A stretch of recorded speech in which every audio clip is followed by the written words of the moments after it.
SK सामन्त कुमार गोयल आएर प्रधानमन्त्रीसँग 1-to-1 बातचित गोप्य बातचित गरेपछि त्यसको सुरुवात भएको देखिन्छ र त्यसकै रेसिप्रोसिटीमा बस्यो भनौँ सामन्त कुमार गोयलले प्रधानमन्त्रीसँग कुराकानी गरेर गएपछि प्रधानमन्त्रीको यो द्वन्द्वमा प्रधानमन्त्रीका कुराहरू कडा अररा सम्झौता हुन देखिन सुरु गरेका हुन्। सबैलाई अनुभूत भएकै होला। अब मिटिङ बोलाउनुहोस् पार्टीको भन्दा बोलाउँदिन भन्ने, हामी आयोजना गर्छौँ आइदिनुहोस् भन्दा आउँदिन भन्ने, निर्णय गरेर जान्छु त भन्दा देखाइदिन्छु भन्ने जस्ता गतिविधि अभिव्यक्तिहरू आएर दुईटा छोरीहरूलाई दिल्ली पठाए रहका मान्छेहरूसँग भेट गर्न। अब यी धेरै कुरा आएर उताबाट भेटेर फर्केर आएपछि उस्तै गरेर प्रचण्डका पनि अडानहरू कडा अररा सम्झौताहीन देखिँदै गए। उनीहरू कुनै सम्झौता नगरिकन एकपछि अर्को कारबाही गरेरै जाने तहमा उनीहरू अगाडि बढे। सर्वोच्चले चाहिँ यसलाई सदर गर्दै चुनावमा जाने बाटो खुल्छ भन्ने यो नेपालको राजनीतिको निम्ति एउटा निकास हो। अब यो संसद पुनर्स्थापना भयो भने द्वन्द्व बढ्छ। यो गुटमा जुन सत्ताधारी गुटबीचको हान्थाप बढ्छ, झन् चर्किन्छ। त्यसले के कस्तो अवस्था ल्याउने हो। दोस्रो कुरो, जुन गठबन्धन सरकार बन्यो भने त्यो चाँडै गिर्ने सरकार बन्छ। त्यस्तो सरकारले झन् धेरै भ्रष्टाचार गर्छ होइन, त्यसले जनतालाई डेलिभरी दिँदैन। त्यस कारण त्यो सही निकास होइन। सही निकास चाहिँ सर्वोच्चको यो संवैधानिक इजलासले समग्र परिवेशलाई बुझेर होइन, अन्तर्राष्ट्रिय संसदीय परिपाटीको अन्तर्राष्ट्रिय प्र्याक्टिस, दोस्रो हाम्रै संविधानमा भएको प्रधानमन्त्रीले संसद विघटन गरेर चुनावमा जाने स्पिरिट होइन, छरिएर रहेको 76 मा रहेको स्पिरिट। अब अहिले यो पुनर्स्थापना हुँदा भयो भने हुन सक्ने द्वन्द्व र अस्थिरता होइन आदिलाई मध्यनजर राख्दै सेफ ल्यान्डिङमा लानु होला भन्ने हामी ठान्दछौँ। यो असफलता, यो पराजय नेताहरूको मात्रै होइन, यो त उनीहरूले लिएको नीतिको, यो जबजलाई मार्गदर्शक सिद्धान्त बनाउने कुराको पनि पराजय हो र यो ताबेदारीवाद अपनाउने प्रचण्डहरूको पनि पराजय हो होइन। यो कुरालाई सच्याउँदैनन् भने यिनीहरूले फेरि पनि आन्दोलनबाट फेरि उठ्न सक्दैन। यदि माधव नेपाल त्यो ताबेदारीवादलाई नै स्वीकार गरेर जान्छन् भने अब उनीहरूले जबज छोड्लान् होइन। ठिकै छ, बजार छोडे। अब जबजको यो दुर्घटनाभन्दा अगाडिको दोष त माधव नेपालमा पर्छ नै।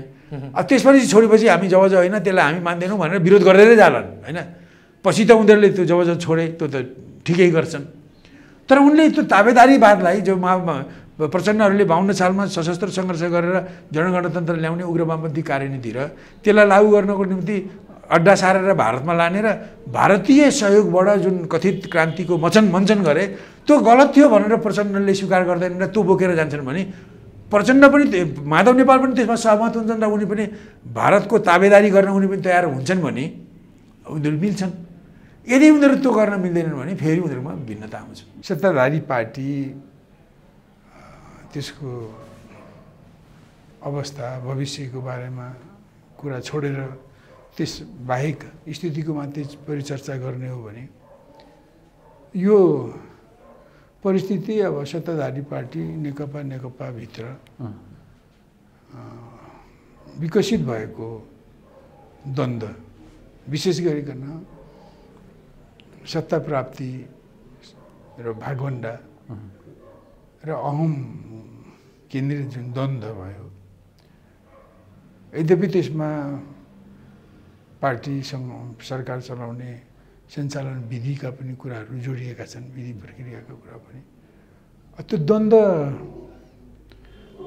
बढ्दै हुर्किँदै जाने क्रममा यो पार्टीलाई विभाजन गर्न चाहने, यो भनौँ न यो संसदलाई पुरा कार्यकालभरि चल्न दिन नचाहने, अब यो सरकारलाई बिचमै गिराउने जुन बाह्य शक्तिहरू छन्, विशेष गरी ती हस्तक्षेपकारी बाह्य शक्तिहरूको चालबाजी पनि मिसिने क्रममा यो विस्फोटक स्थितिमा पुग्यो र सत्ता पक्ष प्रधानमन्त्री ओलीले नेतृत्व गरेको पक्ष र सत्ताभित्रकै अर्को पक्ष पूर्व प्रधानमन्त्री प्रचण्ड पुष्पकमल दाहालले नेतृत्व गरेको पक्ष बीचको द्वन्द्व चाहिँ सम्झौताहीन अवस्थामा पुग्यो। जसले सक्यो उसले सिद्ध्याउने तहमा पुग्यो। र पुष 4 गते दिउँसोभरि प्रधानमन्त्री ओली अब पार्टीभित्रका विपक्षका नेताको घरमा जाने र त्यहाँ सम्झौताको सम्भावना खोज्ने प्रयत्न भएको देखिन्छ। विशेष गरिकन पार्टीमा यो सत्ता पक्ष अथवा ओली पक्षको विरुद्धमा केही समय अगाडि दर्ता गरिएको 19 भन्ने अब ओलीको भाषामा भन्ने हो भने आरोपपत्र, प्रस्तुताको भाषामा भन्ने हो भने प्रतिवेदन हैन, त्यसलाई फिर्ता गरौँ। अर्को त्यसको जवाफमा पार्टीको अनुमति लिएर प्रधानमन्त्रीले पेश गरेको 38 भन्ने अर्को जवाफी पत्र त्यो पनि फिर्ता गरौँ र बातचित छलफल गरेर गिभ एन्ड टेक गरेर मिलाउँ। अब यो 26 भदौमा भएको ती दुई गुटको बिचमा भएको सम्झौतालाई इमान्दारिता साथ कार्यान्वयन गरौँ र महाधिवेशनबाट पार्टीको नेतृत्व नयाँ नेतृत्व ल्याउने मैले छोडिदिन्छु। अब चुनावबाट म फेरि प्रधानमन्त्री हुन्न भन्ने किसिमको कुरामा चाहिँ विषयमा कुरा नमिलेपछि र अर्को पक्षले जसरी पनि त्यसलाई कमिटीगत ढङ्गले अगाडि बढाउने र सङ्ख्याको बलमा निर्णय गर्ने र अब त्यसरी एउटा कारबाहीकै हिसाबमा पनि अगाडि बढ्ने कुरा बुझिसकेपछि त्यसबाट बच्नको निम्ति प्रधानमन्त्रीले यो संविधानमा स्पष्ट प्रावधान नभए पनि निर्वाचित प्रधानमन्त्रीले संसद विघटन गरेर चुनावमा जाने स्पिरिट भए पनि त्यसको स्पष्ट प्रावधान नभएको अवस्थामा पनि जोखिम मोलेर यो कदम उठाएको देखिन्छ हैन। त्यही कारण यसको निम्ति हामी माने नेकपा माले म सीपी मैनाली दुईटै पक्ष कमोबेश दोषी छन्। 20-19 मात्रै हो उत्तिकै दोषी छन् र यसमा अब हुन त यो द्वन्द्वमा पहिले पटक एउटा विदेशी मुलुक जो हाम्रो छिमेकी पनि हो त्यो मुलुकको शासकहरूले जस्तो यो बिचमा भारतीय रहका प्रमुख सामन्त गोयल आएपछि यो घटना यो परिस्थिति तपाईले भर्खरै भने जस्तो देशी विदेशी तत्त्वहरू ले चाहिँ सरकारलाई संसद विघटन गर्न र नेकपालाई फुट्न कुनै न कुनै रूपमा सहयोग अथवा समर्थन गरेका थिए भन्ने लाग्छ। एकदम सूर्याना लाग्छ। म त्यही विषयमा बोल्न खोज्दै थिएँ। अब यो भदौ 26 को यी दुईटा द्वन्द्वरत डबल नेकपाका गुटहरूमा सम्झौता हुनुभन्दा अगाडि यो लगभग यो 77 साल भन्दा 1-2 महिना केही महिना अगाडिदेखि खास गरिकन कार्तिकमा भारतले नक्सा प्रकाशित गरेर नेपालमा जमिनलाई भारतमा राखे पछाडिदेखि सरकारले अब जनदबावले पार्टीको दबावले जे होस् सरकारले प्रधानमन्त्रीले जे अडान लिँदै आए त्यसले गर्दा दक्षिणको हाम्रो छिमेकीको केन्द्रीय शासक गुट अब यो प्रधानमन्त्रीसँग यो सरकारसँग जो केपी ओली नेतृत्वको सरकारसँग रुष्ट हुँदै आएको सबैलाई थाहा छ।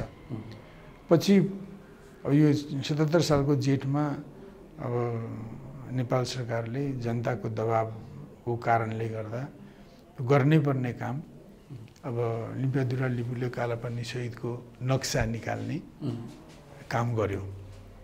पछि यो नागरिकता ऐनमा एउटा संशोधन बिहे गरेर आउने विदेशी महिलाले तत्काल अङ्गीकृत नागरिकता पाउने होइन 7 वर्षपछि पाउने 20मा अस्थायी टेम्पोररी बसोबासको प्रमाणपत्र पाउने त्यसले अरू राजनीतिक बाहेक अधिकार बाहेक अरू अधिकार दिने जस्तो एउटा नेपालको निम्ति बडो महत्त्वपूर्ण सकारात्मक नेपालको स्वतन्त्र सार्वभौमिक सत्तालाई सबल तुल्याउने किसिमको संशोधन ल्याए।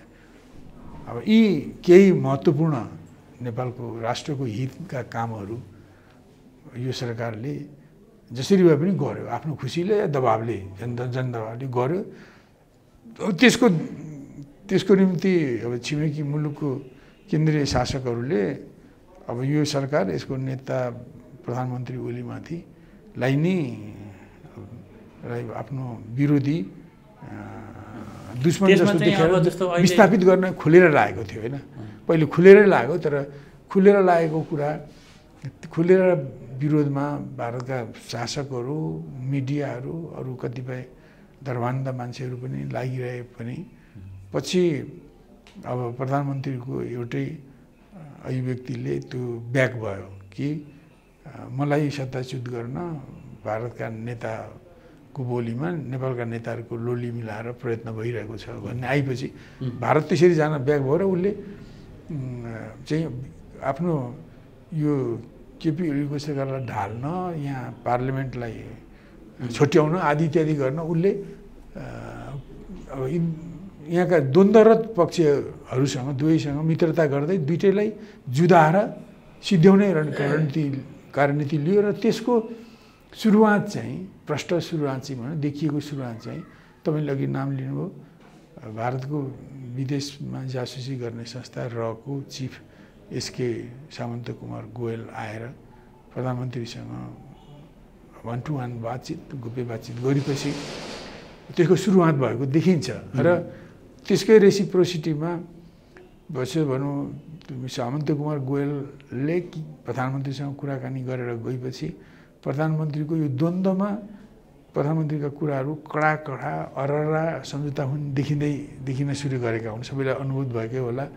अब मिटिङ बोलाउनुहोस् पार्टीको भन्दा बोलाउँदिन भन्ने, हामी आयोजना गर्छौँ आइदिनुहोस् भन्दा आउँदिन भन्ने, निर्णय गरेर जान्छु त भन्दा देखाइदिन्छु भन्ने जस्ता गतिविधि अभिव्यक्तिहरू आएर त्यसबिचमा अब अर्को विपक्षी पक्ष प्रचण्ड, जो अर्को विपक्षी गुटको विरोधी गुटको नेता प्रचण्ड अलिक अपसेट भए। दसैँको टाइममा 11-12 दिनको टेलिफोनमा पनि कुरा भएन। त्यसबेला सञ्चार माध्यमहरूले भने कि उनले दुईवटा छोरीहरूलाई दिल्ली पठाए रका मान्छेहरूसँग भेट गर्न। अब यी धेरै कुरा आएर उताबाट भेटेर फर्केर आएपछि उस्तै गरेर प्रचण्डका पनि अडानहरू कडा अररा सम्झौताहीन देखिँदै गए। उनीहरू कुनै सम्झौता नगरिकन एकपछि अर्को कारवाही गरेरै जाने तहमा उनीहरू अगाडि बढे। र यसकारण यी प्रक्रिया यो देखिएको छ होइन। यसले चाहिँ खुलेआम रूपमा भने यो रुलिङ पार्टीभित्रको द्वन्द्वमा, गुटगत सङ्घर्षमा त्यस मुलुकको संलग्नता छ। पहिले देखि थियो, पछि भित्र पसेर द्वन्द्वरत पक्षको मित्र जस्तो हुँदै उनीहरूलाई जुझ्नको निम्ति, उनीहरूलाई फुट्नको निम्ति, सम्झौताहीन सङ्घर्ष गर्नको निम्ति दुष्प्रेरित गर्ने काम तिनीहरूले गरे। र त्यसकै परिणामस्वरूप पुस 5 गते संविधान यो संसद भङ्ग गर्ने र चुनावमा जाने एउटा स्थिति बनेको हो। त्यसमा चाहिँ तपाईँले भने जस्तो छोरीहरू पठाएर प्रचण्डले काहीँ न काहीँ यो खेल चाहिँ गरेका छन् भन्ने। अनि अवश्य उनीले गए, यहाँ पनि चर्चा भयो, उनी रकै मान्छे भनौँ यो एसके गोयलकै मानिसहरूलाई भेटेर आए उनीहरू होइन। उनीहरूसँगै भेट्न गए र उनीहरूले के सल्लाह दिएर पठाए। अब परिणाम चाहिँ के देखियो भने प्रचण्ड पनि कडा भए, अररा भए, सम्झौताहीन भए।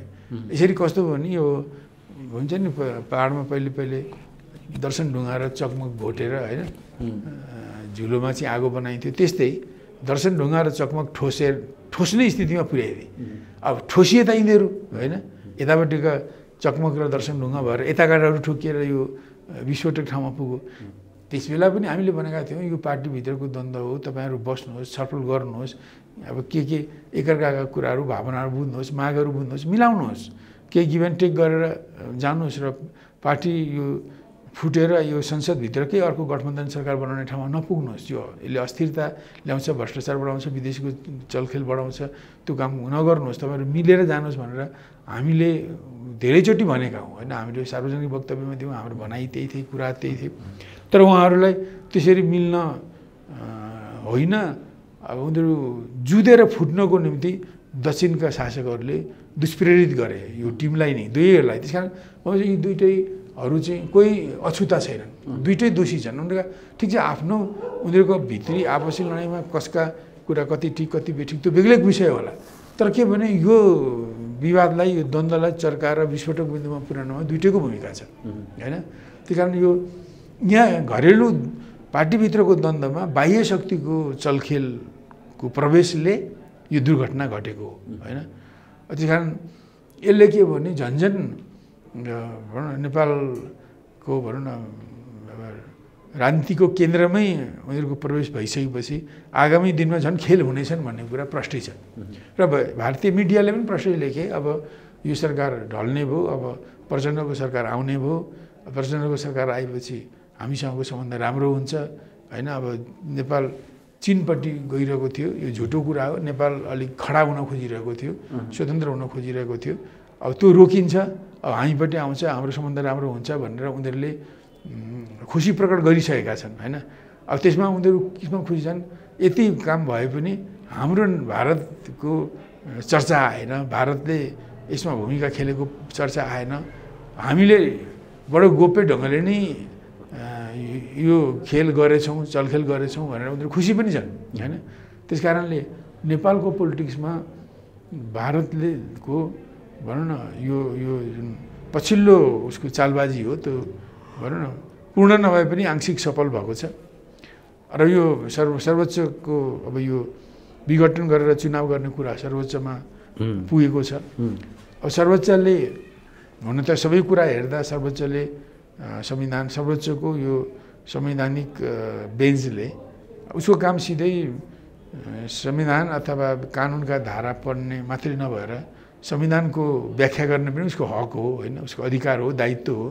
त्यो कुरालाई हेर्दा अब हाम्रो संविधानको धारा 96मा प्रधानमन्त्रीले संसद विघटन गरेर चुनावमा जाने विषय भने स्पिरिट पनि छ त्यहाँ होइन। यद्यपि अब स्पष्ट धारा छैन, त्यस कारण उसले कस्तो निर्णय गर्ने हो होइन, त्यसमा धेरै कुरा भर पर्छ। अब यदि यसले संसद पुनर्स्थापना गर्ने निर्णयमा जाने हो भने नेपालमा झन् धेरै द्वन्द्वहरू हुने, झन् धेरै गठबन्धन सरकार बन्ने, झन् अहिलेको भन्दा बढी भ्रष्टाचार हुने 6-8 महिनाको सरकारमा, त्यसपछि बाह्य शक्तिले झन् बढी चलखेल गर्ने, नेपाल झन् कमजोर हुने एउटा स्थितिमा पुग्न सक्छ होइन। अब अहिले द्वन्द्वरत जुन सत्ताधारी द्वन्द्वरत जुन पक्षहरू छन् उनीहरूले आफूलाई सबभन्दा ज्ञानी, बुद्धिमान, सही, असल भनिरहेको अवस्थामा अब चुनावमा जाने हो भने उनीहरूले आफ्नो एजेन्डा लिएर यो दुर्घटनाको बारेमा उनीहरूको व्याख्या लिएर उनीहरूको आफ्नो आत्मालोचना, उनीहरूको आफ्नो भावना सहित उनीहरू चुनावमा जाँदा अब को ठिक को बेठिक, जनताले कसलाई बढी मत दिने भन्ने कुरा पनि देखिन्छ होइन। यो पनि जनतामा गएर परीक्षण हुने एउटा घडी हो। अब प्रतिपक्ष अरू दलहरू हामीहरू सबै आफ्नो एजेन्डा लिएर जनताको बिचमा जान्छौँ होइन, कसले कति मत पाउने, समर्थन पाउने भन्ने कुरो देखिन्छ।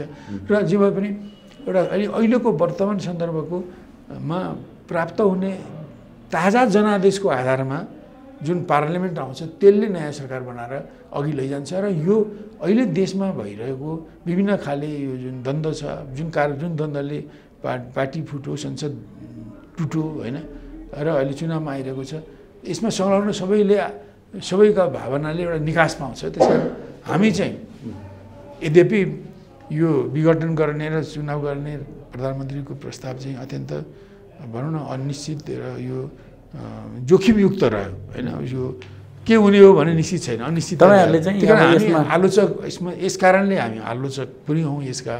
तर हामीले के देखेका छौँ भने सर्वोच्चले चाहिँ यसलाई सदर गर्दै चुनावमा जाने बाटो खुल्छ भने यो नेपालको राजनीतिको निम्ति एउटा निकास हो, उपयुक्त निकास भनेको त्यही नै हो भन्ने हामी ठान्छौँ। सर्वोच्च अदालतले बाटो खोलिदिन पर्छ भन्ने लाग्छ तपाईँलाई? बाटो उसले खोल्न सक्छ, अब के गर्छ यो त उसको कुरा हो। तर हामीले पनि राजनीतिक रूपमा तपाईँहरू चाहिँ यसको बाटो खोलेर चुनावमा जाने स्थिति नै तपाईँहरू चाहनु हो? हामी त्यही पक्ष। हामी अब यो संसद पुनर्स्थापना भयो भने द्वन्द्व बढ्छ, यो गुटमा जुन सत्ताधारी गुट बिचको हान्थाप बढ्छ, झन् चर्किन्छ, त्यसले के कस्तो अवस्था ल्याउने हो। दोस्रो कुरो जुन गठबन्धन सरकार बन्यो भने त्यो चाँडै गिर्ने सरकार बन्छ, त्यस्तो सरकारले झन् धेरै भ्रष्टाचार गर्छ होइन, त्यसले जनतालाई डेलिभरी दिँदैन। त्यस कारण त्यो सही निकास होइन। सही निकास चाहिँ सर्वोच्चको यो संवैधानिक इजलासले समग्र परिवेशलाई बुझेर होइन, अन्तर्राष्ट्रिय संसदीय परिपाटीको अन्तर्राष्ट्रिय प्र्याक्टिस, दोस्रो हाम्रै संविधानमा भएको प्रधानमन्त्रीले संसद विघटन गरेर चुनावमा जाने स्पिरिट होइन, छरिएर रहेको 76 रहेको स्पिरिट, अब अहिले यो पुनर्स्थापना हुँदा भयो भने हुनसक्ने द्वन्द्व र अस्थिरता होइन आदिलाई मध्यनजर राख्दै संविधानको सही व्याख्या गरेर बाटो खोल्न सक्ने ठाउँमा यो संवैधानिक संवैधानिक इजलास छ र त्यहाँका संवैधानिक इजलासका न्यायाधीशहरू अब जस्तो हाम्रो गाउँघरमा रुद्री पाठ गर्ने अथवा चण्डी पाठ गर्ने बटुक जस्ता होइनन् उनीहरू संविधानका ज्ञाता हुन् मर्मज्ञ हुन् र उनीहरूलाई संविधानको इन्टरप्रेट गर्ने त्यसको व्याख्या गर्ने भाष्य गर्ने पनि अधिकार छ होइन र यो उनीहरूको जिम्मेदारी पनि हो देश र जनताको हितमा त्यो गर्ने उनीहरूको जिम्मेदारी पनि हो त यो गर्न काबिल छन् भन्ने हामीलाई लाग्छ उहाँहरू सक्षम हुनुहुन्छ उहाँहरूले आफ्नो दायित्वलाई निर्वाह गर्दै देशलाई यो सेफ ल्यान्डिङमा लानु होला भन्ने हामी ठान्दछौँ तर प्रधानमन्त्रीले जसरी त्यो 17 गते र 27 गते वैशाखको चुनावको घोषणा गर्नुभयो ताजा जनादेशको लागि भनेर अब त्यो चुनाव चाहिँ अरू अहिलेको प्रतिपक्षी दल र नेपाल कम्युनिस्ट पार्टीभित्रकै अर्को एउटा गठबन्धन जस्तो प्रचण्ड माधवहरूको गठबन्धनले त्यो प्रधानमन्त्रीले घोषणा गरेको चुनावलाई मान्ने सङ्केत त अहिलेसम्मको देखिरहेको छैन यदि त्यति वैशाखमा चुनाव भएन भने त राजनीतिक अस्थिरता त देशमा झन् लामो समय पहिलो कुरो त म भन्छु कि म त्यो प्रधानमन्त्रीको त्यो निर्णय नै जोखिमपूर्ण हो त्यो अनिश्चित पनि हो यो त्यो निर्णय उहाँ सरकारले चाहे जस्तो राष्ट्रपतिले घोषणा गरे जस्तो हुनको लागि सर्वोच्चले निकास दिनुपर्छ सर्वोच्चले अघि मैले भने जस्तो होइन अन्तर्राष्ट्रिय प्र्याक्टिस हाम्रो संविधानमा रहेको स्पिरिट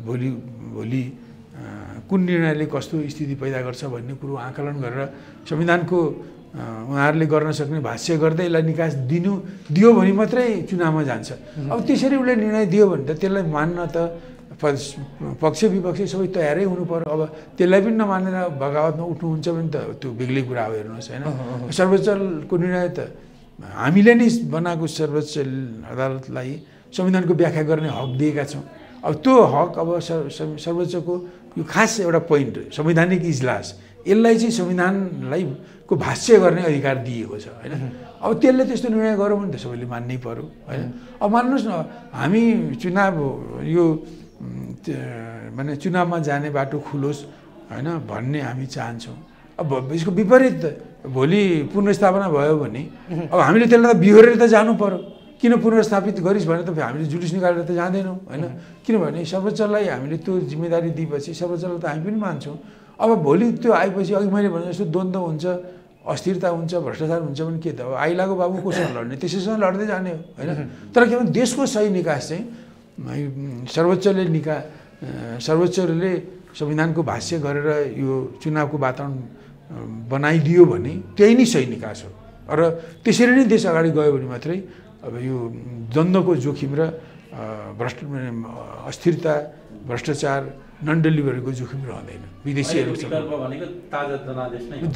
ताजा जनादेश नै हो त्यो भएपछि मैले अघि भने यी लड्ने दुइटैले आफूलाई चाहिँ सर्वश्रेष्ठ ठान्छन् दुईटा मध्येमा अब सबभन्दा सही ठान्छन् होइन सबभन्दा ज्ञानी गुणी ठान्छन् त्यो के हो भन्ने कुरो त उनीहरूले आफ्नो एजेन्डा अब फुटे अब पुनर्गठित भएर आफ्नो एजेन्डा बनाएर जनतामा जान्छ नि त उनीहरू पनि होइन अब यो चुनाव त सबैको लागि अप्रत्याशित भयो नि हाम्रो निम्ति पनि भयो होइन हामीलाई पनि यो वैशाखको चुनावको निम्ति समय पुग्दैन तर अब सरकारले यो निर्णय गर्यो सर्वोच्चले चाहिँ त्यसलाई निकास दियो भने त हामीले पनि मान्नु पर्यो नि त हामीलाई समय छैन भनेर उपद्रव गर्नु भएन नि त त्यस कारणले यो हाम्रो चाहना हो अब सर्वोच्चले फैसला कस्तो गर्छ त्यो मान्ने हो होइन हामी सर्वोच्चको फैसलाको विरुद्ध बगावत गर्दैनौँ अब म त्यसलाई मन पराउनु नपराउनु एउटा कुरा हो तर हामी बगावत गर्दैनौँ र सर्वोच्चले यदि भनौँ न यो कदमलाई सही ठानेर चुनाव गर्नै पर्ने सरकारले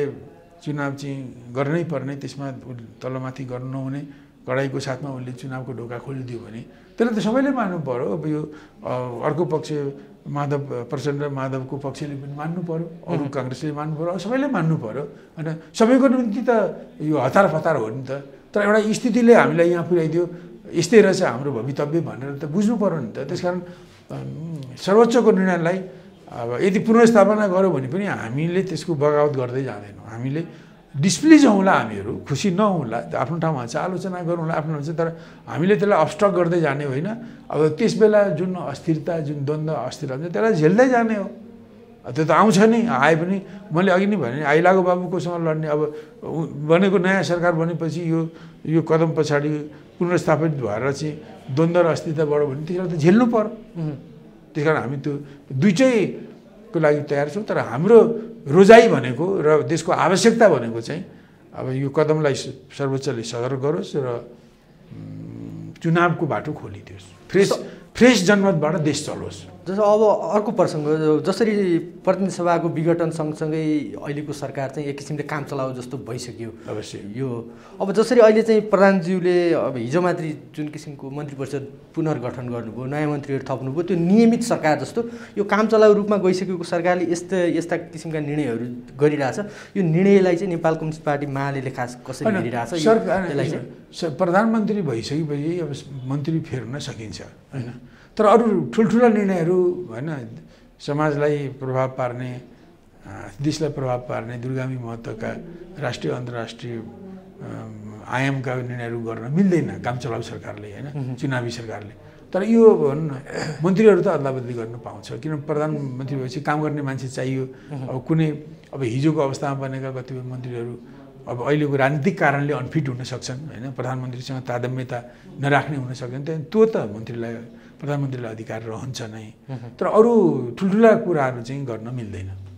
जस्तो अब फुटको त्यो पीडा तपाईँलाई पनि धेरै नै थाहा छ। जसरी अहिले नेपाल कम्युनिस्ट पार्टी तल्लो त वडा तहसम्म चाहिँ एकीकरण पनि भइ नसक्दै जुन किसिमको फुट नेपाल कम्युनिस्ट पार्टीमा देखा पर्यो, यसमा चाहिँ अब आगामी दिनहरूमा यो नेपाल कम्युनिस्ट पार्टीका दुई धारहरूको भविष्य चाहिँ के देख्नुहुन्छ तपाईँले? अनि एउटा कुरो म तपाईँलाई यो फुट त अहिले भएको होइन, यो 74 सालमा जब हिजो त्यस बेलाको एमाले र त्यस बेलाको माओवादी केन्द्रले कुनै राजनीतिक आधार नभइकन बिल्कुल प्राविधिक उद्देश्यले चुनावमा अब एमाले र माओवादी मिलेर काङ्ग्रेसलाई तल झार्ने उद्देश्यले 2 नम्बर र 3 नम्बरको मिलेर 1 नम्बरलाई खुसाउने यो उद्देश्य बाहेक केही देखिएन होइन।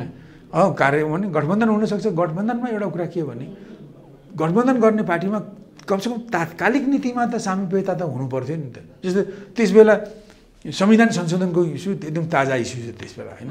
अब त्यसमा उनीहरू ओल्लो किनार पल्लोतिर थिए होइन। अब माओवादी र काङ्ग्रेसले संविधान संशोधनको कुरा ल्यायो, त्यसमा आएका कुराहरूमा हामी पनि सहमत थिएनौँ, अहिले पनि छैनौँ होइन।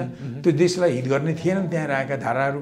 अब एमाले त्यसलाई मानेन, अब माओवादीले त्यसलाई बोकेर आयो। अब त्यसमा एमालेको कारणले गर्दा उनीहरूको विरोधले गर्दा त्यो पास भएन।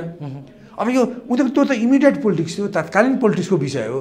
त्यसमा त कुरो नमिलेको अवस्थामा उनीहरूमा त यो गठबन्धन त हुनै नसक्ने कुरा थियो के। मैले भने तात्कालिक नीति पनि नमिल्ने पार्टीको बिचमा हुने गठबन्धन चाहिँ यो अराजनीतिक स्वार्थ प्रेरित टेक्निकल गठबन्धन हो। यो त्यो स्वार्थ टुट्ने बित्तिकै पार्टी गठबन्धन टुट्छ भन्यो होइन। त्यो त गरे ल त्यसपछि उनीहरूले अब हामी नै हो वाम, हामी नै मोर्चा बनाऊ हाउ गरेर यस्तो गर्छौँ उस्तो गर्छौँ, स्थिरता ल्याउँछौँ, शान्ति ल्याउँछौँ, विकास ल्याउँछौँ भनेपछि धेरै मत पनि पाए होइन। पछि उनीहरूले 2075 सालको जेठ 3 गते पार्टी एकीकरण गरे। त्यस बेला पनि न त उनीहरूको सिद्धान्त मिल्छ, न त उनीहरूको रणनीति मिल्छ, न त उनीहरूका मान्यता, न त उनीहरूको कल्चर मिल्छ, न त इमिडिएट पोलिटिक्स मिल्छ। खालि के भने प्रधानमन्त्री ओलीले अब दुईटै पार्टी एक ठाउँमा आएर एउटै पार्टी भयो भने यो सरकार टिकाउ हुन्छ। उनले प्रधानमन्त्री भइरहने स्वार्थले त्यो एकीकरणमा उनले एकीकरण गर्ने लहर आयो। अब प्रचण्डलाई पनि अब एउटै पार्टी भएपछि भाग पनि ठुलो पाइएला भन्ने त्यो पनि लोभ आयो।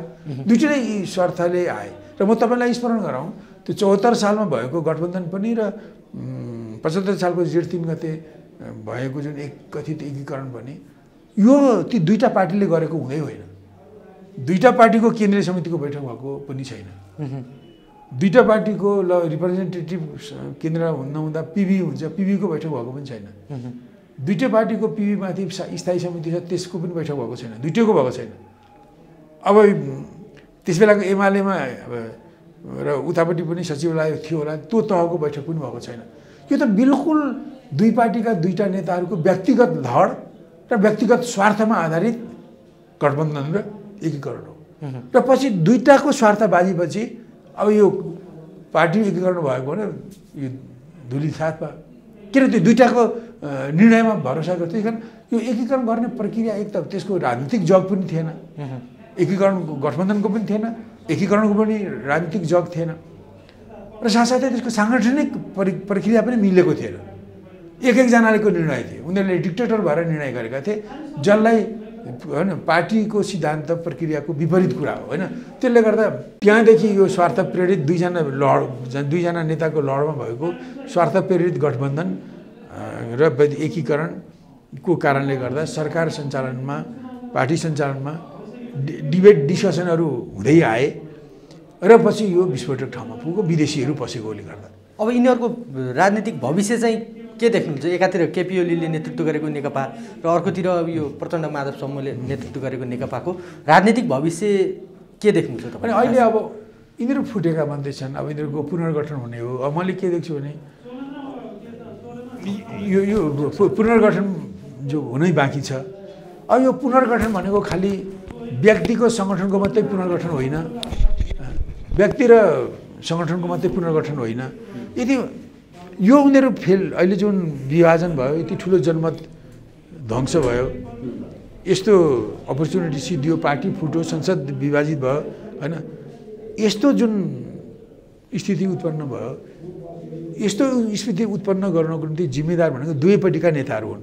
यो दुवैपट्टिका नेताहरूको असफलता हो। उनीहरूले जनताले दिएको यस्तो विपुल भोटलाई जोगाउन सकेनन्, जनमतलाई जोगाउन सकेनन्, पार्टीको एकतालाई जोगाउन सकेनन् र उनीहरूको झगडाले गर्दा नै सरकारले पनि कुनै डेलिभरी दिन सकेन। यसको निम्ति जिम्मेदार त दुवैपट्टिका नेताहरू हुन्। अब यहाँ ठिक छ, कसको बढी होला त्यो बेग्लै कुरा हो। जो सत्तामा छ, सरकारको पार्टीको पनि मूल सत्तामा छ, ऊ बढी नै जिम्मेदार हुन्छ। अब जनताहरू यी नेताहरूप्रति उत्तरदायी भएर फेरि यिनैलाई जिताएर पठाउँछन् भन्ने हुन्छ। अब एउटा त्यो के हुन्छ त्यो हेरौँ न। त्यही कारण यो मलाई त्यो उनीहरू पनि असफल भए। अब उनीहरू चाहिँ असफल हुने, उनीहरूले बोकेका मान्यता चाहिँ सफल हुने हुन्छन् जस्तो भनौँ। अब यो एमाले साइडले हिजो 2049 सालदेखि मार्क्सवाद छोडेर अब यो जनताको बहुदलीय जनवाद नामक एउटा सिद्धान्त ल्यायो।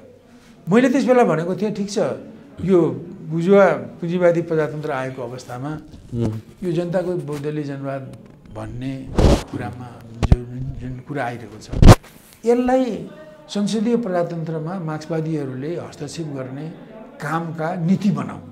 यो अहिलेको नीति बनाऊ, यसलाई कार्यनीति, यो नीति बनाऊ। अहिलेको यो पार्लियामेन्ट्री डेमोक्रेसीमा मार्क्सवादीहरूले कम्युनिस्टहरूले भाग लिँदा के मान्ने, के गर्ने, के नगर्ने सम्बन्धी नीति बनाऊ। यसको निम्ति यो उपयोगी छ।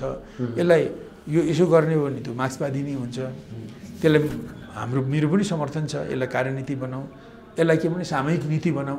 तर यिनीहरूले के गरे, मदन भण्डारी लगायत अरूहरूले त्यसलाई कार्यनीति होइन, त्यसलाई उनीहरूले के बनायो भने अहिलेको चरणको जनवादी क्रान्तिको मार्गदर्शक सिद्धान्त बनायो। अनि त्यो मार्गदर्शक सिद्धान्तको फेरि असफलता हो कि होइन यो? अब प्रचण्डले 2052 सालमा सशस्त्र सङ्घर्षबाट जनगणतन्त्र ल्याउने कार्यनीति लिए। हामीले सुरुमै भने यो उग्र वामपन्थी हो, यो कार्यान्वयन हुँदैन, यो गलत छ भने। तर उनीहरूले लडे, जबरजस्ती लड्दै गए। अब 2 वर्षपछि 52 सालमा सुरु गरे, 54 सालदेखि उनीहरूले इन्डियामा अड्डा बनाएर लड्न सुरु गरे। यो पनि गलत गर्यो भन्यौँ हामीले। अब अहिले आएर के देखिन्छ भने 10 वर्ष लडे, तर देश जनगणतन्त्रमा त पुगेन। अहिले त बुर्जुवा गणतन्त्र अथवा लोकतान्त्रिक गणतन्त्र छ। उनीहरूको कार्यनीतिकै कारणले गर्दा त्यो माओवादी पार्टीले अब उनीहरू बुर्जुवा गणतन्त्रमा आएको कुरालाई लिएर पार्टीले छलफल गरेर वास्तवमा 52 सालमै सशस्त्र सङ्घर्षद्वारा जनगणतन्त्र ल्याउने कार्यनीति गलत थियो र किनभने यसलाई त्यो ठाउँमा हामीलाई खास गरिकन भारत र पश्चिमका शक्तिहरूले हामीलाई पुग्न दिएनन्। यो कुरालाई हामीले त्यसबेलै देख्नु पर्थ्यो, देखेनौँ, गलत भएछ भन्नु पर्थेमा प्रचण्डले यस्तो आत्मालोचना नगरेकोले, त्यो पार्टीकोले आत्मालोचना नगरेकोले अरूहरूलाई के पर्यो भने जनगणतन्त्र आइसकेको थियो र प्रचण्ड र बाबुरामले खुट्टा तिग्रा कमाएकोले गर्दा त्यो आएन। भ्रम त पर्यो होइन, उनीहरूको नीतिले गर्दा आएन, मनोगत ढङ्गको कारणले आएन, वस्तुगत कारणले त आइसकेको थियो भन्ने भ्रम माओवादी पङ्क्तिमा रह्यो। र त्यो बेलामा उनीहरूले वस्तुगत कारणले नै जनगणतन्त्रमा नपुगेको त्यो वास्तविकता हो, जो कमसेकम बाबुरामले मसँग कुरा गरेका थिए फर्केर 57 सालमै। हामीले लड्दै गयौँ भने हामी नि माओवादी पार्टी नै सिद्धिने र देशै सिद्धिने एउटा खतरा देखेकोले हामी यसरी अवतरणमा आएका हुन् भनेर उनले भन्थे। त्यो साँचो कुरा हो। तर उनीहरूले यो कुरो पार्टीमा छलफल गरेर त्यो आफ्नो पार्टीको 52 सालदेखिका गतिविधिको मूल्याङ्कन गरेर त्यो सशस्त्र संघर्षद्वारा जनगणतन्त्र ल्याउने कार्यनीति गलत रहेछ भनेर उनीहरूले आत्मालोचना गरेनन् र उनीहरूले बरु के गरे बाहिर हामीसँग हामी अवतरणमा आयौँ बहुदल मानेर आयौँ पिस मानेर आयौँ भन्ने भित्रभित्र उनीहरू शक्तिखोरको शिक्षा लिएर हिँड्दा रहेछन्। शक्तिखोरको शिक्षा तपाईँ बुझ्नुहुन्छ नि, षड्यन्त्रपूर्वक क्रान्ति गर्ने त्यो शिक्षामा गए। त्यो त बेमानी काम गरे नि त, त्यो त कम्युनिस्ट चरित्र होइन होइन। क्रान्ति भनेको त षड्यन्त्र होइन नि त उनीहरूले षड्यन्त्रमूलक ढङ्गले गए। त्यस कारण त्यो हिजो जब उनीहरूले जनगणतन्त्रमा पुग्न सकेनन् त्यसलाई महसुस गरेर उनीहरूले 52 सालमा लिएको सशस्त्र सङ्घर्षद्वारा जनगणतन्त्र ल्याउने कार्यनीति यो गलत हो, वस्तुगत कारणले हामी पुग्न सकेनौँ, हामीले त्यस बेला देख्न सकेनौँ, हामीले गलत नीति लिएछौँ भनेर आत्मालोचना गरेर जे पाइन्थ्यो त्यो आन्दोलन यसो लड्न त लडिसक्यो, त्यसबाट जे पाइन्छ त्यसलाई लिएर अगाडि बढ्ने उनीहरूले नीति नलिएको हुनाले गर्दा प्रचण्डको पार्टी दर्जनभन्दा बढी ठुलामा टुक्रियो, चुरचुर भयो होइन। यो सिसा फुटे जस्तो भयो क्या, जनगणतन्त्रमा पुग्न सकेन। उनीहरूको त्यो कार्यनीतिले गर्दा पार्टी सिसा फुटे जस्तै फुट्यो। अब ठुलो लक्ष्य राखेको हुनाले धेरै ठुलो बलिदान भयो, दुईपट्टि गरेर 17,000भन्दा बढी मान्छेहरू मरे। उनीहरूले जथाभावी लडेकोले गर्दा होइन अर्थतन्त्रमा खर्बौँको क्षति भयो त्यो आन्दोलनमा, 10 लाख मान्छेले दुःख पाए। पछि फर्केर आउँदा उनीहरूले पहिचानको रूपमा जातीय राज्य, क्षेत्रीय राज्य, आत्मनिर्णयको अधिकार, हिन्दी राष्ट्रभाषा, खुकुलो नागरिकता, मधेसी राष्ट्रवाद, पहाडी राष्ट्रवाद जस्ता यी विदेशी एजेन्डा बोकेर आएको हुनाले अहिले पनि देशमा बाह्य हस्तक्षेप भइरहेको छ र हाम्रो स्वतन्त्रतामा आँच आइरहेको छ भनेपछि यो माओवादीले गरेको आन्दोलनको जस्तो माओवादीले भन्नुहुन्छ भनौँ न तथ्यको आधारमा सत्य खोज्नुपर्छ अथवा माओवादीकै भनाइ हो नीतिको कसी व्यवहार हो। त कसैले हेर्ने हो भने त माओवादीले आन्दोलन लडेर गाउँदा उसका हानिहरू यति भए, जनगणतन्त्रमा पुगिएन, पार्टी चिराचिरा भयो, 17,000भन्दा बढी दुईपट्टि गरेर मानिसहरू मारिए, खर्बौँको आर्थिक क्षति भयो राष्ट्रको, लाखौँले दुःख पाए। पछि आउँदा ल्यान्डिङ पछि अवतरणमा आउँदा बाह्य एजेन्डा बोकेर आएर अहिले पनि त्यसले गर्दा बाह्य शक्तिको चलखेल बढेको छ। एकापट्टि यो परिणाम छ, अर्कोपट्टि उनीहरूले गर्दा ठिक छ जागरण आयो, जनताले पहिचान खोजे, समानता खोज्ने स्थिति आयो, समावेशीकरण खोजे र इन्डियाको जोडमा माओवादीको नाउँमा राजतन्त्रलाई हटाइयो। त्यो त जनता राजतन्त्रको विरोधमा थिए नभएन, तर जनताले तत्कालै राजतन्त्र हटाउने ठाउँमा नपुगिरहेको अवस्थामा इन्डियाको जोडमा माओवादीको लाई शिखण्डी बनाएर राजतन्त्र हटाइयो। त्यसलाई पनि उपलब्धि गर्नुहुन्छ भने माओवादीले ल्याएका यी उपलब्धि र माओवादीको कारणले भएका यी नोक्सानीलाई जाँच्ने भने नोक्सानै धेरै छ। त्यही कारण त्यो कार्यनीति त माओवादीले भने जस्तो नीतिको कसी सही गलत भनेर जाँच्ने कसी व्यवहार हो, व्यवहारले हेर्नु भने गलत हो। उनले त्यो आत्मालोचना गरेका छैन र अहिले पनि अब उनले 52-54 सालदेखि भारतमा अड्डा छारेर भारतीय सरकारको मद्दतमा उनीहरूले जुन ढङ्गले कथित क्रान्तिको नाटक मञ्चन गरे यो र अहिले पनि उनीहरू भारतीय शासकहरूकै नीति र इसारालाई बोकेर हिँड्न बाध्य छन्। यो ताबेदारीवाद हो। त्यही कारण यो अहिलेको यो दुर्घटनाको कारण एउटा त यो जबरजलाई कार्यनीति अथवा तात्कालिक नीति नबनाएर यसलाई क्रान्तिको मार्गदर्शक सिद्धान्त बनाउने मार्क्सवाद विपरीत र जनताको आधारभूत स्वार्थ विपरीत यो नीति, यो काम, यो सिद्धान्त र प्रचण्डले बोकेको उग्र वामपन्थ त छँदैछ, उग्र वामपन्थ त्यसलाई पनि आत्मालोचना गरेका छैनन् र उनीहरूले बोकेको ताबेदारीवाद यिनीहरूको पनि त असफलता हो नि त। यो सिर्फ केपी ओली, माधव नेपाल, झलनाथ खनाल लगायत अरू एमालेका नेताहरू र प्रचण्ड लगायतका अरू माओवादीका नेताहरूका यी दुईटा कुराहरूको पनि त असफलता हो नि। म तपाईँलाई यहाँनिर एउटा भन्छु, चीनमा माओवादीको टाइममा 1966देखि 76सम्म सांस्कृतिक क्रान्तिको अवधि भनिन्छ। त्यो सांस्कृतिक क्रान्तिको बिचमा त्यहाँ कस्ता नेता पैदा भए, लिन प्याओ जस्तो नेता पैदा भए, जसलाई चाहिँ चिनिया कम्युनिस्ट पार्टीले माओवादीको उत्तराधिकार भनेर संविधानमै लेखेको थियो आफ्नो विधानमा, पार्टी विधानमा। उनले पछि माओवादीलाई नै 1971मा माओवादीलाई नै मार्ने उनले योजना गरे, आफै भाग्दाखेरि हवाईजहाज दुर्घटनामा मरे। पछि माओवादीको निधन 76मा भएपछि चारगुटा होइन उहाँको श्रीमती पनि भनौँ च्याङछिङ लगायतका वाङमिङ यावान लगायतका 4जना गुटले जुन ढङ्गले पार्टीको नेतृत्व कब्जा गरेर चिनमा अराजकता फैलाउन खोजेका थिए, त्यसलाई पार्टीले कन्ट्रोल गर्यो। त्यसपछि नै बुझ्यो कि कल्चरल रिभोल्युसनले लिम्पियायो जन्मायो, कल्चरल रिभोल्युसनले चारकुटा जन्मायो, जो पार्टी विरोधी शक्ति थिए र चिनको समाजवाद विरोधी शक्ति थिए, चिनको विभाजन र विखण्डनका लाई प्रेरित गर्ने शक्तिहरू थिए। यस्ता मान्छे जन्माउने, यस्तो नेतृत्व जन्माउने त्यो कल्चरल रिभोल्युसन पनि गलतै हो भनेर जनताले कल्चरल रिभोल्युसनलाई गलत भने। अब अहिले जुन जबजका चेलाहरूले, ताबेदारवादका चेलाहरूले यत्रो जनमतलाई जोगाउन सकेन, पार्टीलाई फुटाए, संसदलाई भत्काए। अब यो उनीहरू सरकारमा भएको बेला जनताको निम्ति 2 पैसा काम गरेन। अनि यो दुर्गतिको निम्ति नेताहरू मात्रै, केपी ओली, माधव नेपाल, झलनाथ खनाल, वामदेव गौतम लगायत यी नेताहरू मात्रै, माधव प्रचण्ड र उनका अरू सहकर्मी मात्रै, नेताहरू मात्रै असफल होइनन्। उनीहरूले बोकेको जबज क्रान्तिकारी मार्गदर्शक सिद्धान्त जबज र ताबेदारीवाद दुइटै पनि त गलत रहेछ नि त। दुइटैले गर्दा यो ठाउँमा पुर्याएपछि यी नेताहरू मात्रै असफल होइनन्, यिनीहरूको मात्रै जनताले आलोचना गर्ने होइन। अब जनताले बुझ्नु पर्यो कि यो मार्गदर्शक सिद्धान्त आएको जबज र ताबेदारीवाद दुइटै मुर्दाबाद, ती दुइटैको कारणले गर्दा यी अघि मैले नाम लिएका नेताहरू असफल भएका हुन्।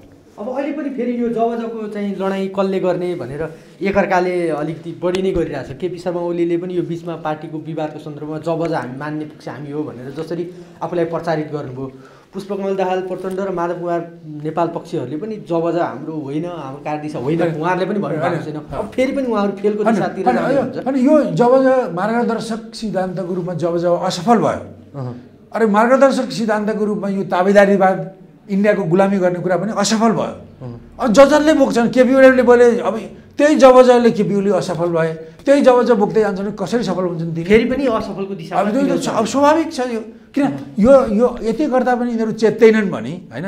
अब किन जबजले यो ठाउँमा पुर्यायो अहिले हाम्रो छलफलको विषय होइन। म त्यो विषयमा बेग्लै म छलफल गर्न सक्छु होइन। त्यो जबजलाई मार्गदर्शक सिद्धान्त, मैले जबजलाई नीति बनाउने कुरामा मेरो पनि विरोध होइन। अहिले पनि जबजलाई नीति बनाउन सकिन्छ, यो पार्लियामेन्ट्री डेमोक्रेसीमा मार्क्सवादीको व्यवहारको नीति हो त्यो। तर जबजलाई क्रान्ति गर्ने मार्गदर्शक सिद्धान्तलाई म भन्दैछु, फेरि दोहोऱ्याएर भन्छु, जबजलाई मार्गदर्शक बनाउने काम र विदेशीको ताबेदारी गर्ने काम, यी सिद्धान्तहरू दुइटै असफल हुन् र यी दुइटैलाई बोक्नेहरूलाई जनताले मान्दैन होइन। उनीहरूको असफलताको बिउ त त्यो हो नि, कारण त्यो हो। त्यस कारण यी नेताहरू, अहिले मैले नाम लिएका दुवैपट्टिका यी नेताहरू असफल भए। केपी ओली, माधव नेपाल, प्रचण्ड, अब लगायतका झलनाथ खनाल, वामदेवहरू, अब जे नेताहरू छन्, यी नेताहरू यी असफल भएर यो मार्गदर्शक जबज पनि असफल भयो र यो ताबेदारीवाद पनि असफल भयो होइन। यसले क्रान्तिलाई, त्यो आन्दोलनलाई, डेमोक्रेसीलाई यत्रो नोक्सान गर्यो। त्यस कारण अहिले अब यिनीहरूले, मैले भने अहिले यी फुटेका गुटहरूले अब मान्छे भेला गर्ने एउटा कुरा हो, उनीहरूले विगतलाई समीक्षा गर्छन् कि गर्दैनन् होइन। विगतमा हामीले कुन नीति कसरी बोक्यौँ र त्यसले त्यो हाम्रो यो विभाजनको निम्ति, यो दुर्घटनाको निम्ति कति जिम्मेदार छ भनेर खोजी गर्दैनन् र हिजोका ती नीति जतिलाई जस्ताको तस्तै नै बोकेर हिँड्छन् भनेदेखि त उनीहरूलाई जनताले किन पत्याउने, यी असफल नेताहरूलाई? त्यस कारण भोलि यो त कसरी बढ्ने हुन् भन्ने कुरा उनीहरूले अब अहिले पुनर्गठनको क्रममा छन्, अहिले मान्छे भेला गर्ने क्रममा छन्। अब मान्छे भेला गर्नु मात्रै पुनर्गठन होइन, उनीहरूले विगतको उनीहरूको सिद्धान्त, उनका नीतिहरू, उनीहरूका कार्यशैलीहरू सबैको उनीहरूले समीक्षा गर्नुपर्छ र दुवैपट्टि गल्तीहरू छन् तिनीहरूलाई स्वीकार्नुपर्छ। अनि हामीले यी गल्ती गरेर हामीले यत्रो विपुल जनमतलाई जोगाउन सकेनौँ, सरकारमा गएर पनि काम गर्न सकेनौँ होइन, पार्टी जोगाउन सकेनौँ, संसद जोगाउन सकेनौँ भनेर उनीहरूले अब हामी यसरी जान्छौँ भनेर शिक्षा लिएर गयो भने जनताले पत्याउने ठाउँ अलिअलि पत्याउलान् होइन। तर पनि यदि उनीहरूले हाम्रो नीति, विचार, शैली, सिद्धान्त सब ठिक थियो, तर उसले गर्दा फुटो भनेर केपीले भन्ने, माधव प्रचण्डले गर्दा फुटो, माधव प्रचण्डले भन्ने केपीले गर्दा फुटो भन्ने भने त यिनीहरूको दन्तप्रधान त रहिरहन्छ। आखिर दुइटै दोषी 19-20 होलान्, धेरथोर होला जिम्मेदारीमा, दायित्वमा, तर दुइटैपट्टिका नेताहरू जिम्मेदार छन् यो फुटको निम्ति, यो विभाजनको निम्ति, यो असफलताको निम्ति। जसरी अब यो प्रचण्ड र माधव कुमार नेपाल अहिले जसरी मिल्नुभयो, दुईवटा फरक धारबाट आएको नेताहरू हुन्छ। तपाईँले भने जस्तै अघि 52 सालबाट एउटा एक किसिमको सशस्त्र द्वन्द्वको नेतृत्व गरेर आउनुभयो पुष्पकमल दाहाल प्रचण्ड र माधव कुमार नेपाल, त्यो जबजको सायद हुर्काइ उहाँबाटै भएको होला। त्यो दुईटा खेमाका नेताहरूको अहिलेको जुन पार्टी फुटको सन्दर्भमा जुन किसिमको एलायन्स देखिरहेको छ यो एलायन्स कति अगाडि जान सक्छ कार्यगत शैलीको हिसाबले पनि यो कस्तो देख्नुहुन्छ तपाईँले माधव कुमार नेपालसँग धेरै सङ्गत गर्नुभयो एउटा पुष्पकमल दाहाल प्रचण्डलाई पनि एक किसिमले तपाईँ राम्रोसँग चिन्नुहुन्छ कस्तो छ एउटा कुरा जहाँसम्म यो जबजको कुरा छ नि यो जबज चाहिँ यो मदन भण्डारीले सिपी मैनालीलाई राइज गर्न नदिनुको निम्ति केही अमार्क्सवादी केही षड्यन्त्रकारी मान्छेसँग मिलेर यो जबज मदन भण्डारीले ड्राफ्ट गरेको मसँग त्यसको प्रमाण छ होइन उनीहरूले मेरो मैले अख्तियार गरेको नीतिको कारणले मलाई 2049 सालमा उनीहरूले तत्कालीन मालेबाट कारवाही गरेर मलाई हटाए जबकि मैले अल्पमतमा पर्दा राजीनामा दिइसकेको थियो मेरो राजीनामालाई च्यातेर मदन भण्डारीको पहलमा मलाई कारवाही गरियो होइन अनुशासनको कारवाही गरेर पछि 46 सालमा मैले 37 सालदेखि नि मैले भने जब जनमत सङ्ग्रहमा पनि त्यसलाई बहिष्कार गराउन पनि मदन भण्डारीकै साइडका मान्छेहरूको कामले बहिष्कार पनि भयो त्यो जनमत सङ्ग्रहलाई बहिष्कार गराउनमा हिजो होइन मुक्ति मोर्चाबाट आउने कमान्डरहरूको ठुलो भूमिका छ मुन्नाथ प्रसिद्ध चाहिँ लिट्टी कसेर लङ्गौटी कसेर बहिष्कारमा उत्रिनु भएको थियो त्यसलाई मदन भण्डारीले साथ दिए जीवराज आचार्यले साथ दिए माधव नेपालहरू बोलेनन् जनमत सङ्ग्रहमा मैले बहिष्कार गर्नुहुन्न भनेर मैले सुरुदेखि नै घोषणादेखि नै मैले भन्दै आएको हुँ अब उनीहरू हाबी हुँदै आए होइन बहिष्कारमा पुर्याइयो तैपनि 4 लाखको मतमा सुधारेको पञ्चायत जित्यो हामीले 37 सालको जेठ 4 गतेतिर होला पिबीको बैठक बसेर एक मतले के भन्यो यो जनमतसँगको यो परिणामलाई हामी स्वीकार्दैनौँ किन स्वीकार्दैनौँ भने यो शक्तिको दुरुपयोगबाट भएको परिणाम हो र यो धाँधलीबाट भएको परिणाम हो हामी यसलाई मान्दैनौँ हामी यो सुधारिएको पञ्चायतको विरोधमा सशक्त आन्दोलन गर्छौँ भनेर एक मतले निर्णय गरेका छौँ त्यो निर्णय गर्नेमा हामी 4 जना हौँ म महासचिव दोस्रो नम्बरमा माधव नेपाल तेस्रो नम्बरमा जीवराज आसी चौथो नम्बरमा वैकल्पिक सदस्य अमृत बोहरा हामीले निर्णय गर्यौँ त्यसपछि हामीले जनमत सङ्ग्रह लागेदेखि नै अब जनगणतन्त्र चाहिँ हाम्रो कार्यनीति बन्दैन अहिले त्यो असम्भव रहेछ भन्ने ठाउँमा थियौँ कस्तो कार्यनीति लिने भन्ने कुरामा डिबेट थियो जनमत सङ्ग्रहको परिणाम आएपछि हाम्रो त्यस बेलाको 37 सालको जेठको पहिलो हप्तामा भएको हाम्रो पिबीको निर्णय गरेपछि मैले त्यस निर्णयलाई आधार मानेर कार्यनीति बनाएँ कि अहिले अब हामीले जनगणतन्त्रको निम्ति आन्दोलन गर्ने कार्यनीति त असम्भव छ भनेर हामीले सबैको एकमतै थियो अब अहिले राजा हटाएर एउटा बुर्जुवा गणतन्त्र ल्याउने कि त्यो कार्यनीति र अब पञ्चायत हटाएर बहुदल ल्याउने कार्यनीतिमा डिबेट थियो म चाहिँ पञ्चायतलाई हटाउँ त्यसो हटाउनका लागि मालेले पहल गरौँ वाममोर्चा बनाऊँ नेपाली काङ्ग्रेससँग पनि मिलाऊँ र अन्ततोगत काङ्ग्रेसले बिपीले त्यसबेला खेल खेलेपछि खेलको नियम मान्छु भनेर त्यो परिणामलाई उहाँले स्वीकार्नुभयो हामीले स्वीकारेनौँ होइन खै पछि काङ्ग्रेस आइहाल्छ 2-4 वर्षपछि यो लिउँ र हामीले यसो गऱ्यौँ भने 4 लाखको अन्तर हो हामीले आन्दोलन 2-4 वर्ष गऱ्यौँ भने अब र हामी वामपन्थीहरू ठाउँमा आउने नेपाली काङ्ग्रेस पनि आउने भएपछि हाम्रो आन्तरिक लडाइँले नै बाहिर विश्वलाई हारगुहार नगरिकन पनि इन्डिया अमेरिका युरोपलाई हारगुहार नगरिकन पनि हाम्रै बलले परिवर्तन ल्याउन सक्छौँ त्यसै भएपछि त्यो बहुदललाई हामीले विदेशीहरूको हस्तक्षेप प्रभाव नआउँदा त्यसलाई हामी देशभक्तिपूर्ण ढङ्गले अगाडि लान सक्छौँ भनेर मैले सिपी मैनाली त्यसबेला मालेको महासचिव मैले भने अबको हाम्रो कार्यनीति निर्दललाई ढाल्ने त्यसको निम्ति वाममोर्चा बनाउने काङ्ग्रेससँग सहकार्य गर्ने कार्यनीति हुनुपर्छ भन्यो अब त्यो कार्यनीति लिए बापत 2039 सालको कार्तिक 22 गते मालेको तत्कालीन केन्द्रीय समितिको बैठकले उनीहरूले के नीति पास गरे वामदेवको पहलमा भने राजा हटाउने र बुर्जुवा गणतन्त्र ल्याउने अहिलेको लोकतान्त्रिक गणतन्त्र अहिलेको भाषामा त्यो ल्याउने कार्यनीति ल्याएर त्यसलाई राजनीतिक स्वतन्त्रताको कार्यनीति माने र अब मैले निर्दल हटाएर बहुदल ल्याउने कार्यनीतिलाई पार्टी स्वतन्त्रताको कार्यनीति भनियो वैधानिक भाषामा होइन त्यो भयो ल ठिकै छ मलाई उनीहरूले दक्षिणपन्थी काङ्ग्रेस परस्त भने होइन पछि 46 सालमा चौथो महाधिवेशनपछि 46 सालको कार्तिकमा बस्यो केन्द्रीय समिति मालेको केन्द्रीय समितिमा मैले त्यसबेला महासचिव मदन भण्डारी चुनिएका थिए उनकै अध्यक्षतामा बैठक थियो मैले बैठकको एजेन्डा हेर्दा त्यहाँ वर्तमान स्थिति र सङ्घर्षको आवश्यकता भन्ने कुनै विषय थिएन मैले यो विषय राखौँ भने अध्यक्षको हिसाबमा मदनले मान्नुभयो पछि मैले लिखित प्रस्ताव पेश गरेँ त्यसको कपी अहिले पनि मसँग सुरक्षित छ पञ्चायतलाई ढाल्ने आन्दोलन गर्ने कार्यनीति लिउँ वाममोर्चा बनाऊँ काङ्ग्रेससँग सहकार्य गरौँ, आन्दोलन गरौँ भन्ने कार्यनीति लियो। त्यो भाषा अलिक अदला-बदली गरेर त्यही कुरा पास हो। त्यो कुरा पास भएपछि माइनटमा लेखेपछि मैले मदन भण्डारी त्यो बैठकमा भने एकदम म खुसी छु होइन। 39 सालमा तपाईँहरूले यही कुरा ल्याउँदा मलाई दक्षिणपन्थी काङ्ग्रेस परस्त भन्नुभयो होइन र मलाई कारवाही गर्नुभयो। अब अहिले त्यही कुरा पास भएको छ। म यो भन्दिनँ कि तपाईँ भदौमा महासचिव हुनुभयो तपाईँले छोड्नुहोस् भन्दिनँ। तपाईँ महासचिव हुनुहुन्छ ओके, तपाईँले गर्नुहोस्, म सहयोग गर्छु। तर मलाई हिजो 39 साल कार्तिक 22 गते तपाईँले जुन कालो टोपी लगाउनु भयो, यही नीति लिँदा मलाई दक्षिणपन्थी भन्नुभयो, काङ्ग्रेस परस्त भन्नुभयो, आज यही नीति पास गर्दै हुनुहुन्छ कि त्यही कुरो ठिक थियो भने 39 साल र 46 सालमा त्यति ठुलो परिवर्तन भएको छैन। अहिले यो ठिक थियो भने त्यस बेला पनि ठिक थियो, त्यस बेला गलत थियो भने अहिले पनि गलत हुनुपर्ने। अहिले त हामी एकमतले पास गऱ्यौँ भनेपछि ठिक छ, यही ठिक हो। अब यति भएकोले तपाईँहरूले 2039 सालमा तपाईँहरूले मेरो नीतिलाई जुन ढङ्गले मलाई दोषारोपण गरेर पार्टीमा सिपी मैनाली दक्षिणपन्थी हो, काङ्ग्रेस परस्त हो भनेर जुन प्रचार गर्नुभयो, त्यो गलत रहेछ भनेर आत्मालोचना गरेर पार्टीमा प्रचार अपानी पठाउनुहोस्। मदन भण्डारीले मानेनन्, पटक पटक भने मानेनन्। पछि उनले अझै लेखेर दिनुहोस् भने मैले 10-15 पेज लेखेर दिएँ। त्यो मसँग अहिले पनि सुरक्षित छ।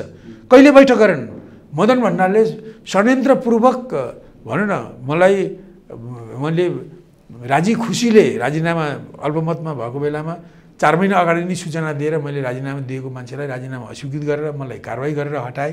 पछि उनीहरू मेरै नीतिमा आएपछि फेरि मलाई रिइन्स्टेट गर्न ल मलाई महासचिव बनाउनु पर्दैन भने मागेको पनि होइन, तपाईँ नै हुनुहोस् महासचिव मैले भन्नु खोजेँ। यसरी यो ढङ्गले जुन त्यो जब आयो र पछि पनि अब 2049 सालमा आएपछि अब अरू पनि धेरै किस्साहरू छन्। तर यो जबजा आएको पनि सिपी मैनालीले अब यो अवस्थामा हिजो त उसको नीतिमा हामी आयौँ, उसलाई झाकझोक गरिँदैछ। अब मैले भन्थेँ अब पनि अब यो जब यो बहुदलीय प्रजातन्त्र चाहिँ 1-2 दशक चल्ला, त्यसपछि जनगणतन्त्रमा पुग्यो भने त्यस बेलाको शासकीय स्वरूपमा यसको छाप पर्छ है। कसरी पर्छ त्यो हेर्नुपर्छ, म अहिले भन्न सक्दिनँ, तर छाप पर्छ भने।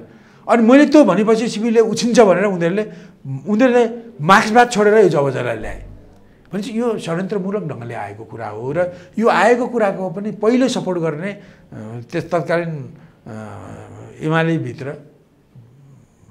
खड्ग ओली चाहिँ हुन्, माधव नेपाल पछि आएका हुन्। जतिसुकै भरे पनि खड्ग ओली हुन् र खड्ग ओली चाहिँ उनी मार्क्सवादबाट धेरै टाढा गइसकेका छन् होइन। माधव नेपाल चाहिँ अलिकति झालेमाले छन्, उनी जति अलिकति धेरै दूर गएका छैनन्। त्यस कारण उनीहरूले हो भने अहिले त के हो भने यो असफलता, यो पराजय नेताहरूको मात्रै होइन, यो त उनीहरूले लिएको नीतिको, यो जबजालाई मार्गदर्शक सिद्धान्त बनाउने कुराको पनि पराजय हो र यो ताबेदारीवाद अपनाउने प्रचण्डहरूको पनि पराजय हो होइन। यो कुरालाई सच्याउँदैनन् भने यिनीहरूले फेरि पनि आन्दोलनबाट फेरि उठ्न सक्दैनन्। फेरि अनि यताबाट तपाईँले सोध्नुभएको थियो, अब यस्तो भएको हुनाले अब यदि माधव नेपाल त्यो ताबेदारीवादलाई नै स्वीकार गरेर जान्छन् भने अब उनीहरूले जबजा छोड्लान् होइन। ठिकै जबजा छोडे, अब जबजाको यो दुर्घटनाभन्दा अगाडिको दोष त माधव नेपालमा पर्छ नै। अब त्यसपछि छोडेपछि हामी जबजा होइन त्यसलाई हामी मान्दैनौँ भनेर विरोध गर्दै जालान् होइन। पछि त उनीहरूले त्यो जबजा छोडे, त्यो त ठिकै गर्छन्। तर उनले त्यो ताबेदारीवादलाई जो प्रचण्डहरूले 52 सालमा सशस्त्र सङ्घर्ष गरेर जनगणतन्त्र ल्याउने उग्र वामपन्थी कार्यनीति र त्यसलाई लागू गर्नको निम्ति अड्डा सारेर भारतमा लाने र भारतीय सहयोगबाट जुन कथित क्रान्तिको मञ्चन गरे, त्यो गलत थियो भनेर प्रचण्डले स्वीकार गर्दैनन् र त्यो बोकेर जान्छन् भने प्रचण्ड पनि माधव नेपाल पनि त्यसमा सहमत हुन्छन् र उनी पनि भारतको ताबेदारी गर्न उनी पनि तयार हुन्छन् भने उनीहरू मिल्छन्। यदि उनीहरू त्यो गर्न मिल्दैनन् भने फेरि उनीहरूमा भिन्नता आउँछ। हस्, महत्त्वपूर्ण समय बहुत धन्यवाद।